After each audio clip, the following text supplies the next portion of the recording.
Tonight, our I-Team goes inside the mind of a serial killer. This month marks 1 year since an inmate was charged as the package killer. It ended a nearly 30-year mystery surrounding the murders of 4 women. Our Christine Byers brings us exclusive video from his confession and the reaction from one victim's family. It's not even valuable enough to even use it for a swipe. Sandra Keenly is talking about this letter serial killer Gary Muehlberg wrote to the families of his victims. He titled it Searching the Soul and writes, "I must say and want to say how truly sorry I am for what I've done." He only is sorry because, he knows he's going to rot in hell. Keenly's daughter Robin was 19 when she vanished from the Cherokee Street Stroll in South St. Louis, as it was known in the early 1990s. Her body was found stuffed between 2 mattresses along an O'Fallon, Missouri highway. 33 years and it's still like it was yesterday. And especially when you have to identify a body of your daughter and to see how she was tortured. DNA from her case led Detective Jody Weber to Gary Muehlberg in the spring of 2022. He was already serving a life sentence for the murder of a man who tried to buy a car from him in 1993. I'm Sergeant Jody Weber. I'm with the O'Fallon Police Department. On June 30th, 2022, Detective Weber finally got the chance to confront him, and he wasn't in the mood for small talk. I guess you don't get many visitors?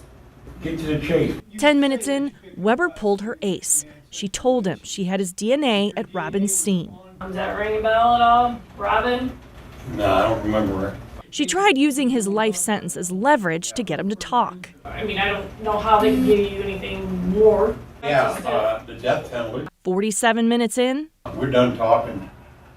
Okay. We're done talking. 5 weeks later, the detectives brought letters from prosecutors pledging not to pursue the death penalty. I got you what you wanted.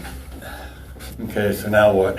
So I'd like to start with Robin. Do you recall the mattresses? Yeah. It's painful as hell. Muehlberg talked for nearly 3 hours. Do you remember doing it? Vaguely, I mean, I'm thinking I had sex with her and paying her. He told detectives he kept some of the victims alive for a day or two and struggled for an explanation. Is there a possibility there's more? No. I come from good family, good people. Thinking back where my mind was, something set something off. Thank God it didn't last very long. Then Muehlberg looked directly into Weber's body camera. For what it's worth, I'm sorry. It means a lot.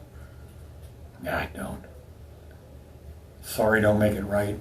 He said he was relieved after coming clean. Definitely one of the saddest days in my life, but also one of the best, because the truth is out here. No more pretending. 3 weeks later, the detectives returned. This time, the killer talked about a 5th victim police have still not identified. Muehlberg says he left her in a barrel outside a car wash. I remember taking her there in my van and leaving her there after I washed my truck. Muehlberg said other prostitutes survived. I didn't plan all this out before I picked him up. During their last visit, they talked about Muehlberg's life too. In college, you got your degree in Psychology. Study of the human behavior and the human mind, and look where I sit. I must have missed the course of doing right. Muehlberg went on to appear only via Zoom in all of the hearings that followed. Another heartache for Robin's mother. When I faced him in court, and he never said a word. She remains unmoved by the sorrow Muehlberg talked about during his confessions. He's nothing but a monster. And she says he can keep his apologies. As a result of these interrogations, Muehlberg pleaded guilty and got 4 more life sentences, which means even with good behavior, he will never be free again. For the I-Team, Christine Byers, 5 on your side. We've posted more clips from Muehlberg's confessions on KSDK.com, including what he had to say about the other notorious St. Louis killers he's come to know during his nearly 3 decades behind bars. If you have a tip for Christine and the 5 on your side I-Team, leave a voice message at 444-5231. You can also email Christine at tips@kstk.com. All calls and correspondence will be kept confidential.